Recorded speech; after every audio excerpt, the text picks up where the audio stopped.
बिस्मिल्लाहिर्रहमानिर्रहीम। अस्सलाम वालेकुम। Welcome to my YouTube channel online computer tutor.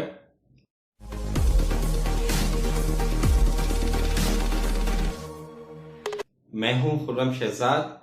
आज की इस वीडियो में हम क्विक बुक की क्लास नंबर 75 में फाइनेंस चार्जेस के बारे में पढ़ेंगे। और आज की इस क्लास का टॉपिक हमें दिया है हमारे यूट्यूब चैनल के most respected person mister Awais भाई ने। तो उनके कहने पर आज हम ये टॉपिक ले रहे हैं। तो आइए स्टार्ट करते हैं क्विक बुक में फाइनेंस चार्जेस को किस तरीके से इम्प्लीमेंट किया जाता है वो सीखने से पहले फाइनेंस चार्जेस क्या होता है उसको समझ लेते हैं। देखिए, फाइनेंस चार्जेस को हम लेट चार्जेस भी कहते हैं। सपोज करें कि हमने किसी भी बैंक से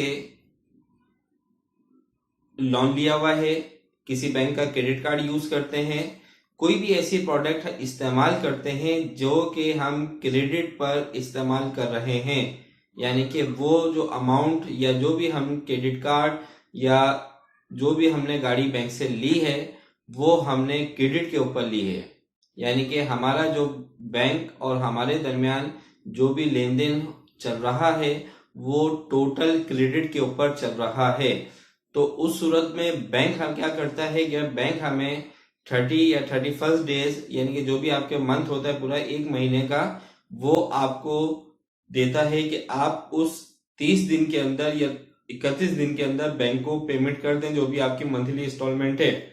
अगर आप वो पेमेंट वक्त पर नहीं दे सकते और वही पेमेंट आपकी ड्यू डेट चली जाए यानी कि ड्यू डेट से ऊपर चली जाती है, 30 दिन से ऊपर चली जाती है, 31 दिन से ऊपर चली जाती है, तो वहां पर आप पर बैंक फाइनेंस चार्जेस अप्लाई कर देता है, लेट चार्जेस अप्लाई कर देता है, जिसे हम कहते हैं इंटरेस्ट चार्जेस। ठीक है, तो ये तमाम चीजें हम क्विक बुक में किस तरीके से इम्प्लीमेंट करेंगे, क्विक बुक में हमें क्या जरूरत पड़ती है। तो लाजमी सी बात है, जब हम खुद बिजनेस कर रहे हैं और अगर हमने अपने किसी कस्टमर को क्रेडिट के ऊपर कोई भी सामान दिया है, सेल किया है, तो उसको हमने एक टाइम पीरियड की लिमिट दी होगी कि इस टाइम पीरियड के अंदर वो हमें पेमेंट देगा। अगर वो टाइम पीरियड से ऊपर चला जाता है तो क्या हम उसके ऊपर फाइनेंस चार्जेस लगाना चाहते हैं? अगर आप उस पर फाइनेंस चार्जेस अप्लाई करना चाहते हैं तो आज का वो टॉपिक है हमारा। तो इस वीडियो को शुरू से लेकर आखिर तक जरूर देखें। आइए स्टार्ट करते हैं। देखिए, फाइनेंस चार्जेस अप्लाई करने से पहले क्विक बुक में हमें सेटिंग करनी होती है कि फाइनेंस चार्जेस की आप क्या सेटिंग करना चाहते हैं। तो सबसे पहले हम फाइनेंस चार्जेस की सेटिंग्स करेंगे अपने क्विक बुक में, उसका पूरा सेटअप करेंगे और उसके बाद फिर अपने कस्टमर पर अप्लाई करेंगे फाइनेंस चार्जेस। देखिए, एडिट पर जब आप आएंगे तो यहाँ प्रेफरेंसेस का ऑप्शन होगा, इस पर आपने क्लिक करना है। इस पर जब आप क्लिक करेंगे तो यहाँ ऑप्शंस में आपको फाइनेंस चार्ज का ऑप्शन नजर आएगा और यहाँ पर आने के बाद कंपनी प्रेफरेंसेस के ऑप्शन पे क्लिक करेंगे। दोबारा देख लीजिए, एडिट मेन्यू प्रेफरेंसेस के ऑप्शन पर क्लिक करेंगे, यहाँ पर फाइनेंस चार्ज के ऑप्शन पर आएंगे और यहाँ पर कंपनी प्रेफरेंसेस के टैब पर क्लिक करेंगे। यहाँ से मैं इन सबको खत्म कर देता हूँ क्योंकि पहले से मैंने दिया हुआ था। अच्छा, अब देखें, सबसे पहले यहाँ पर आ रहा है एनुअल इंटरेस्ट रेट। आप एनुअल क्या चार्ज करना चाह रहे हैं इंटरेस्ट अगर ड्यू पेमेंट ऊपर चली जाती है, ड्यू डेट से ऊपर चली जाती है, तो आपकी जो भी परसेंटेज है वो परसेंटेज आप यहाँ पे लिख देंगे। नंबर्स के साथ परसेंटेज का साइन नहीं लगाइएगा, वो खुद लगाएगा। अब जैसे हमने चार्ज करना है 24%, तो मैंने यहाँ पे लिखा 24 और इसके बाद हम आ जाएंगे नेक्स्ट स्टेप। अब सेकंड है मिनिमम फाइनेंस चार्जेस। देखें, इसको इस तरीके से समझ लें कि हम किसी भी बैंक का क्रेडिट कार्ड यूज कर रहे हैं और हमने वो क्रेडिट कार्ड 20,000 रुपए उसमें से यूज कर लिए।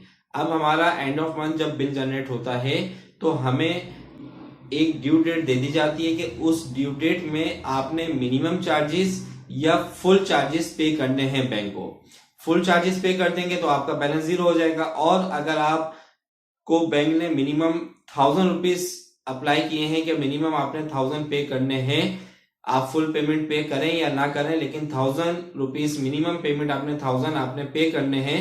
आपने 1000 रुपीज पे कर दिए। जब आपने 1000 रुपीज पे कर दिए तो 19,000 आपके ऊपर बैलेंस हो गया दोबारा। तो वो 19,000 के ऊपर आपके फाइनेंस चार्जेस अप्लाई कर देगा बैंक, लेट चार्जेस आपको लगा देगा। ठीक है, तो अगर आप ऐसा कुछ सिस्टम रखना चाहते हैं कि मिनिमम अमाउंट का, तो आप यहां पर रख सकते हैं।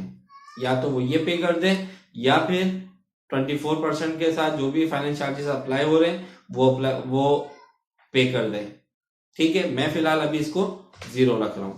इसके बाद ग्रेस पीरियड यानी कि 30 डेज उसका लिमिट है, और हम ऊपर से उसको 3 दिन दे रहे हैं कि 3 दिन मजीद उसको हम दे रहे हैं कि वो अगर 30 दिन में पेमेंट नहीं कर सकता तो 30 दिन के ऊपर हम 3 दिन और उसको दे रहे हैं, या जो भी आप डेज देना चाहते हो वो आप यहाँ पे कर देंगे। इसके बाद finance charge account.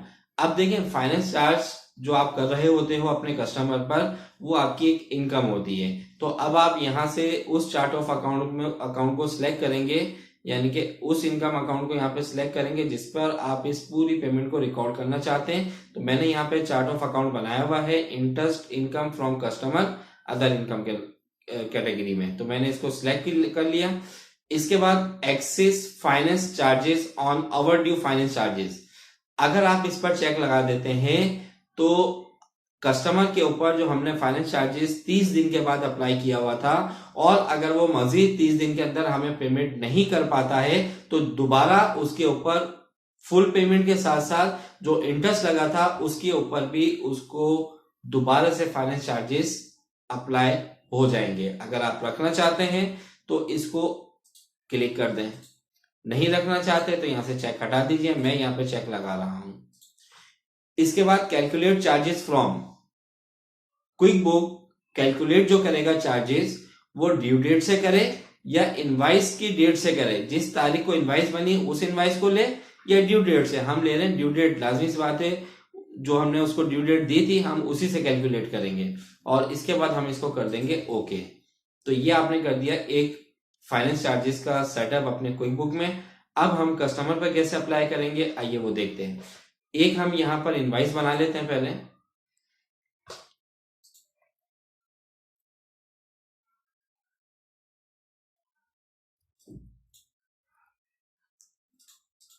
City school customer select कर लिया, और यहां से हम ले लेते हैं